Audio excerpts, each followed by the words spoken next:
तो आप सभी को जय भोलेनाथ, हर हर महादेव। तो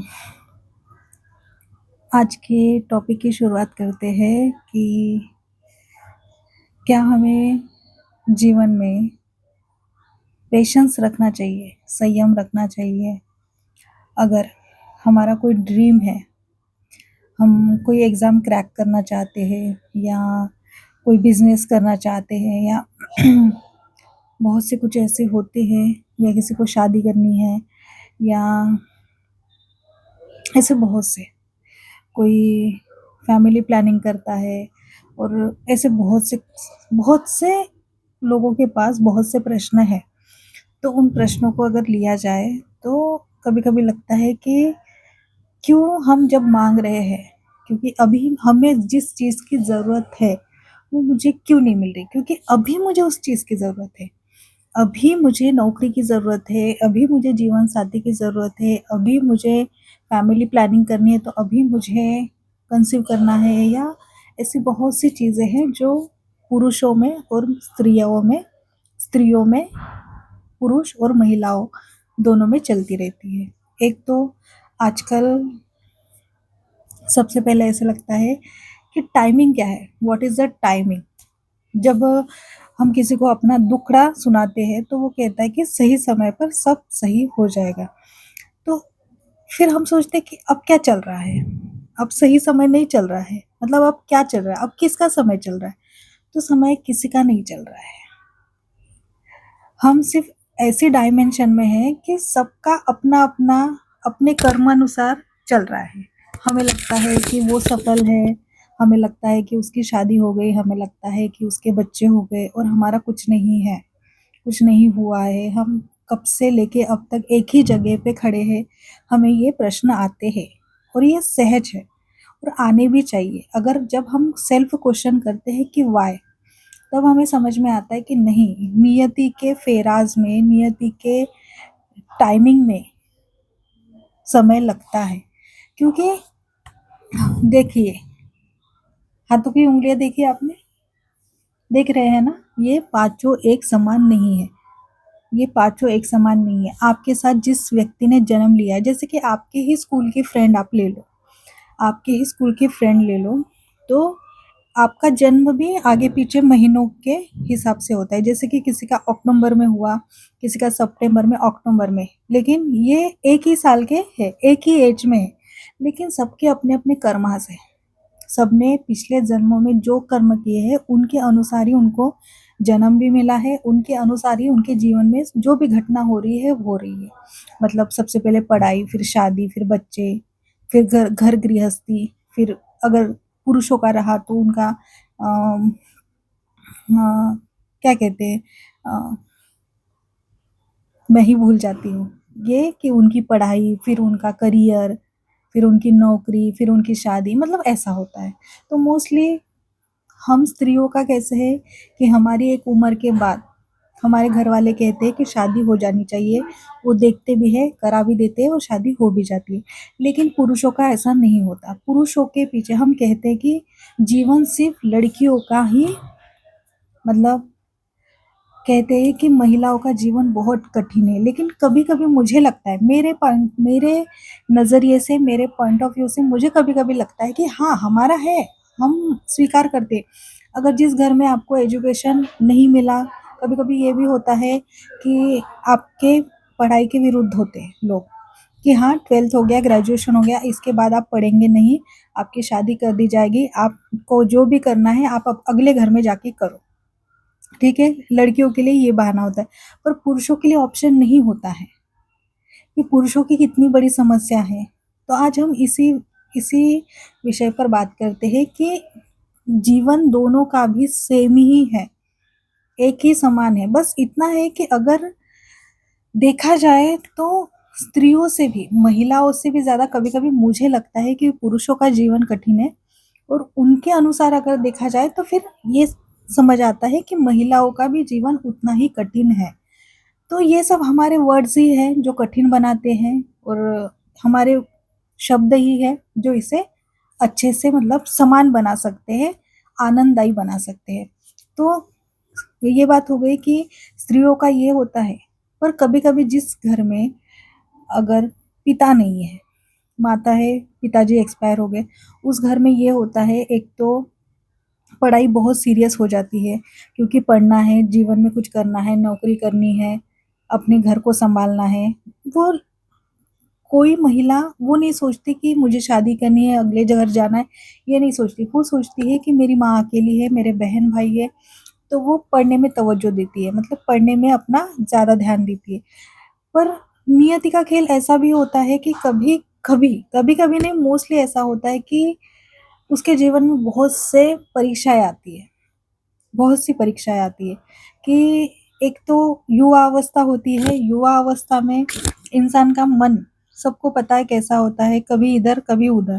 फिर भी फैमिली के प्रेशर में वो पढ़ती है, स्त्री पढ़ती है, और अगर उसे उसके जीवन में मतलब कोई व्यक्ति आ गया, तो उसका पढ़ाई में से और अपने परिवार में से ध्यान हट जाता है, और वो फिर अपने लिए सोचने लगती है कि चलो मैं अगले घर जाऊँगी और वहाँ पे जाके फिर मैं जो भी मुझसे बन पड़ेगा मैं मदद करूँगी, ये होता है। लेकिन पुरुषों का क्या है? पुरुषों का नहीं, उनको घर भी सँभालना है, उनको माता-पिता को सँभालना है, अगर उनके छोटे बहन-भाई हैं उनको भी सँभालना है, और वो जो अगले घर से लड़की आएगी उसकी पत्नी बनकर, उसे भी सँभालना है। मतलब पुरुषों के ऊपर सबसे ज़्यादा ज़िम्मेदारी होती है, और ये मैं स्वीकार करती हूँ, क्योंकि स्त्रियाँ शादी होने के बाद उनके घर चली जाती है, और वो थोड़ी बहुत मदद घर पे करती है, लेकिन उसकी पूरी ज़िम्मेदारी होती है अपने पति का घर। पति का घर, पति के माता-पिता, पति के मतलब उनके बच्चे, उनका फ्यूचर देखती है वो। लेकिन पुरुषों को सब देखना होता है। पुरुष घर भी देखेगा, घर पे मतलब जो भी ज़िम्मेदारी है वो पुरुषों की ज़्यादा होती है, और इस चक्कर में अगर पुरुषों ने अपना समय व्यर्थ कर लिया, मतलब जब उनको पढ़ाई की जो उम्र होती है, कमाई की जो उम्र होती है, अगर वो उस उम्र में अगर उन्होंने नहीं सीखा, तो वो जब उनकी वो जो 30s क्रॉस कर जाते हैं, जो 30 साल के ऊपर हो जाते हैं, फिर तो आप सोचो ही नहीं कि उनका जीवन तो और भी बर्बाद है। क्योंकि जब पढ़ने का समय होता है, वो पढ़ते नहीं हैं। वो क्या करते हैं वो हम सबको पता है। उसके बाद जब उनको कुछ करियर का अगर उन्होंने ध्यान नहीं दिया, तो फिर उनको छोटी-मोटी नौकरी करनी पड़ती है। उसमें छोटी-मोटी नौकरी में जो 10-20 हज़ार मिलते हैं, उसमें उसको घर भी चलाना है, उनको शादी भी करनी है, उनके आने वाले बच्चे, उनका भी एजुकेशन है, और सब उनको सँभालना। ऐसे में पुरुष बहुत स्ट्रेस में आ जाते हैं। और दूसरी बात ये होती है कि अगर कोई समझू समझदारी वाली महिला अगर उसको पत्नी रूप में मिल गई पुरुष को, तो बहुत सही है, नहीं तो जीवन नरक है। आज ही मैंने हमारे घर के पड़ोसी, ठीक है, उनके घर की ही बात चल रही है।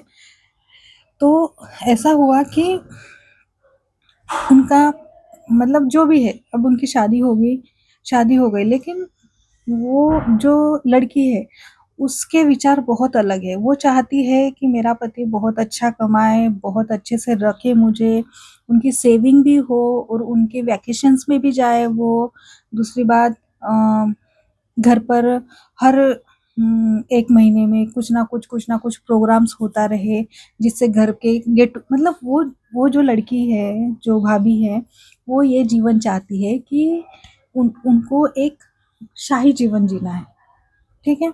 लेकिन जब पढ़ाई करने की उम्र थी, जब उनका जो प्रेम विवाह हुआ, तो जब भैया पढ़ रहे थे, तो भाभी ने उनको पढ़ने नहीं दिया। भाभी ने उनको अपने पीछे लगा रखा। भाभी ने उनको अपने इर्द-गिर्द घुमाया। जब उनकी भैया की पढ़ने की उम्र थी, जब वो भैया अपने जीवन में कुछ अच्छा कर सकते थे, अच्छा पढ़ के अच्छी नौकरी कर सकते थे, लेकिन भैया ने नहीं किया, और उनके माता-पिता अच्छे नौकर पेशा होने के वजह से उनका अब तक बहुत अच्छे से चला। लेकिन जब इंसान रिटायर हो जाता है एक नौकरी से, जब उनकी पूरी सर्विस ख़त्म हो जाती है, बचा-कुचा, आजकल पैसों का ऐसा मैनेजमेंट है कि पैसा ज़्यादा नहीं टिकता है, क्योंकि चलित लक्ष्मी है। और आजकल ऐसा है कि हर वस्तु की कीमत बहुत बढ़ गई है। हर वस्तु की कीमत बहुत बढ़ गई है। तो उस वजह से ये हुआ है कि पैसे तो आप जितना भी बैंक में सेव कर लो, जो इन्वेस्ट कर रखे हैं पैसे वो बढ़ेंगे, जो इन्वेस्ट कर रखे हैं हमने वो बढ़ेंगे, लेकिन जो सेव है अकाउंट में वो निकाल निकाल के एक ना एक दिन खत्म हो जाएंगे। फिर वो जब बहुत कम हो रहेंगे तब फिर घर में आता है तनाव, परिवार में आता है तनाव, तब फिर पति पत्नी एक दूसरे को दोष देते हैं। तो ये जीवन है। लेकिन अगर हम पहले से ही, और ये तो जीवन है, लेकिन बहुत सी चीज़ें मैनेज करके चलना पड़ता है, बहुत सी चीज़ें, तब जाके आज मुझे, हमारे अपने लाइफ में अपने ही स्ट्रगल होते हैं, अपने ही प्रश्न होते हैं, हम ही उसे खुद को प्रश्न करते हैं, हम ही उसके उत्तर ढूंढते हैं और हम ही जीवन में आगे बढ़ते हैं। ये सबका अपने अपने लाइफ में, जीवन में हम पहले कुछ भी करें, शुरुआती के दिनों में हम उम्र के 25-30 साल तक जो भी करें, लेकिन 30 के बाद हमारे जीवन में ऐसा परिवर्तन आता है, मतलब पूरा का पूरा, कि हम जितने भी एक क्या कहते हैं उसे, जितने भी हम एक अ, बिना अकल के इंसान, मतलब जिन जो चाहते हैं कि उनको कुछ नहीं समझता, लेकिन बाद में ये होता है कि अचानक से वो ज्ञानी हो जाते हैं, अचानक से उन्हें सब कुछ समझ में आने लगता है 30 के बाद। उसके पहले नहीं, हम समझने के लिए तैयार ही नहीं है, तो ऐसा होता है। तो यही हुआ है उनके घर में, तो यही चर्चा चल रही थी और ये चर्चा हमारे घर तक आ गई, तो मैंने सोचा कि चलो इस पर वीडियो बनाते हैं कि हाँ, मैनेजमेंट बहुत ज़रूरी है। आजकल के युवा जनरेशन, हमारा भी सब, मतलब हम भी जब एजुकेशन कर रहे थे तो हमने पढ़ाई की, हमने अपने जीवन में जो कुछ अच्छा करना था हमने कर लिया, और हम आज नौकरी पेशा में बहुत अच्छे से, ऐसा नहीं है कि हम ज्ञान दे रहे, नहीं, मालिक की कृपा से बहुत अच्छे पद पर, बहुत अच्छे अच्छे से कर रहे हैं काम, बहुत अच्छे से पैसे कमा रहे हैं, और सब कुछ अपनी जो भी इच्छा है वो पूर्ण करने है, ऐसा नहीं है, ना मन मार के जी रहे हैं ना कुछ ना कुछ। लेकिन ये हमें पहले समझना चाहिए कि हमें जीवन में क्या करना है।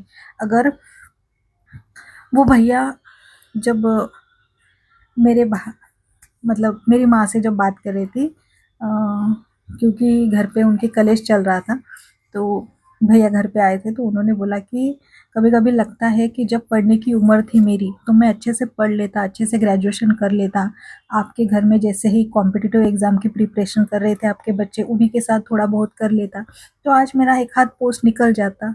तो जीवन, क्योंकि मेरे माता पिता नौकर पेशा थे, गवर्नमेंट जॉब में थे, तो हमें कुछ लगा नहीं, लेकिन आज जब वो कहते हैं कि उन्होंने हाथ ऊपर कर दिए कि बेटा अब जो करना है तुमने करना है, क्योंकि हमारी सारी बहुत, जो भी हमने कमा रखी थी वो सारी, सारे जो भी एक अमाउंट थे, एक्स अमाउंट, उसमें से अब फिर सिर्फ थोड़े से बचे, वो हमारे बुढ़ापे के लिए लगेंगे, आप अपना देख लो। और उन्होंने बोला है कि अगर आप घर पे रहोगे तो आपको जिम्मेदारी का एहसास नहीं हुआ, उन्होंने सीधा, मतलब वो जो भी घर पे झगड़ा हुआ उसके बाद उन्होंने बोला है कि आप अपने लिए कुछ दूसरा इंतज़ाम कर लो रहने का, और अपना अपना खुद देख लो। कभी कभी लगता है माता पिता भी बच्चों से इतना लाड़ प्यार कर लेते हैं कि उनके सारी ज़रूरत खुद ही पूरा करते हैं, और इतनी महंगी महंगी ज़रूरतें पूरा करते हैं कि बच्चों को उसे कमाने का कुछ लगता ही नहीं। मतलब देखिए, आपको कुछ चीज़ चाहिए, आपको अगर फ़ोन चाहिए, ठीक है, फ़ोन की वैल्यू होती है 12,000 रुपये खुद की, ठीक है, तो शुरुआती में, लेकिन आप अपने माता पिता के पैसों पर अगर आईफोन लेंगे, महंगे महंगे फ़ोन लेंगे, महंगी महंगी गाड़ियाँ लेंगे, तो आपको उसकी वैल्यू नहीं रहेगी ना, उसकी वैल्यू नहीं रहेगी। और पिता भी अपने लाड़ प्यार में बच्चों को ले देते हैं, इतने महीने महीने हर महंगी चीज़ उन्हें ले देते हैं, तो उससे उन्हें क्या लगता है कि हमारा सब कुछ हो जाएगा, हो जाएगा। अच्छी बात है, ऐसा नहीं है, पर फिर आज वही अंकल खुद के मुंह से फिर उनको घर के बाहर निकाल रहे हैं, जब आपने ही बिगाड़ा है, तो फिर आप अब क्यों उन्हें घर से बाहर निकाल रहे हैं, ये भी प्रश्न तैयार होता है। कि जब उन्हें डांटना था, जब जब उनको समझाना था कि बेटा नहीं, मैं आपको 12,000 का फ़ोन लेके दूंगा, लेकिन आप मेहनत करो, आप अपने कमाई से आईफोन लो, जो मेरी रिस्पॉन्सिबिलिटी है कि आप, ठीक है, आप दूर है आपका कॉलेज, तो मैं आपको एक स्प्लेंडर या जो भी छोटी मोटी गाड़ी है वो मैं आपको लेके दूंगा, लेकिन अगर आपको महंगी गाड़ी लेनी है 1.5 लाख की, 2 लाख की, तो वो आप खुद कमाओ, खुद लो, खुद के दम पर लो। जो बेसिक ज़रूरत है वो मैं पूरी कर देता हूँ, लेकिन अगर आपको उसमें एक्स्ट्रा चाहिए तो आपको खुद को मेहनत करनी पड़ेगी। मुझे कभी-कभी ये लगता है कि जो हमारा भारत हमारे भारत में ये होता है कि बच्चा अगर 18 साल का भी हो गया, तो भी वो कुछ काम नहीं करता। हमें लगता है कि वो छोटा ही है, ठीक है? लेकिन कभी-कभी मुझे ये बात पाश्चिमात्य देश की पसंद आती है कि जब वो बच्चे 18 साल के हो जाते हैं, तो माँ-बाप उन्हें घर से बाहर निकाल देते हैं कि अब तुम कमाओ, तुम खाओ, तुम अपना एम्पायर तैयार करो। और वहाँ पे हर एक अगर 25 साल का भी लड़का होगा ना, तो उसका खुद का बिज़नेस होगा, वो खुद वेल सेटल होगा, उसका खुद का घर होगा, बिज़नेस होगा, गाड़ियाँ होगी, नौकर-चाकर, मतलब उसका अलग ही दुनिया रहती है। तो ये मैंने ऐसा नहीं है, सुना भी है, और ऐसा भी नहीं है कि ये ऊपर-ऊपर की बात है।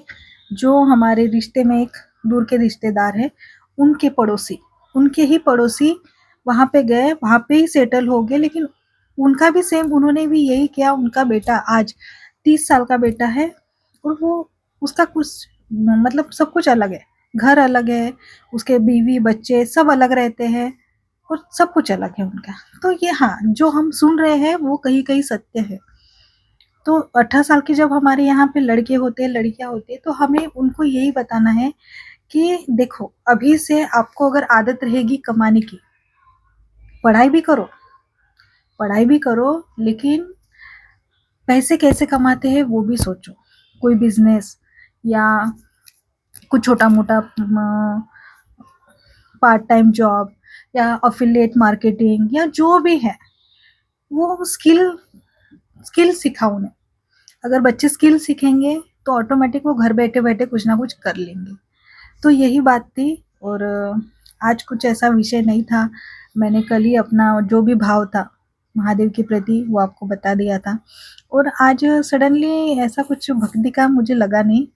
और ये बात पड़ोसियों की नहीं है, ये बात हर घर में मतलब है, ऐसा ही है हर घर में, कि हर घर में बच्चे सेम ऐसे ही होते हैं कि माता-पिता लाड़-प्यार से उन्हें पालते हुए, उनकी कोई गलती नहीं है माता-पिता की। कभी-कभी हम बच्चों को ही समझना चाहिए कि एक उम्र के बाद हमारे ऊपर ये आ सकता है, तो हमें उसके लिए तैयार रहना है। बस यही कहना है कि अगर जिस क्षण आपकी बुद्धि, आपका आप अवेयर हो जाए हर चीज़ों से, वहीं पे रुक जाइए और खुद के लिए कुछ अच्छा सोचिए, और उस दिशा में बढ़िए, तब जाके आप सफल होंगे, ताकि लोग आगे चलकर आपको कुछ ना बोल पाए। ठीक है? तो जय भोलेनाथ, हर हर महादेव।